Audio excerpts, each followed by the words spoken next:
परंतु युतीच महानगरपालिकेमध्ये सत्तेवर येईल। दरम्यान वाचाळवीरांना उद्धव ठाकरेंनी चांगलंच खडसावलंय। जनतेच्या प्रश्नांवरती बोला असं उद्धव ठाकरे म्हणतायत। सध्या ज्या काही वादग्रस्त वक्तव्य जी काय केली जातात या सगळ्या वक्तव्यांना अनुषंगानं या सगळ्या वक्तव्यांवरती आता उद्धव ठाकरेंनी प्रतिक्रिया दिलेली आहे। एक प्रकारे खडसावलेलं आहे।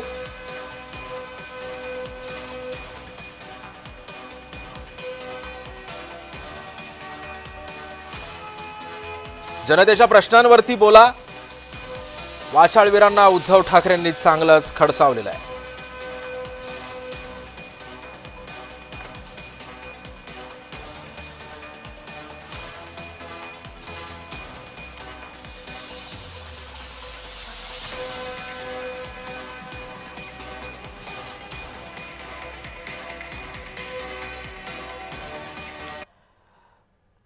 दरम्यान उपमुख्यमंत्री एकनाथ शिंदे हे त्यांच्या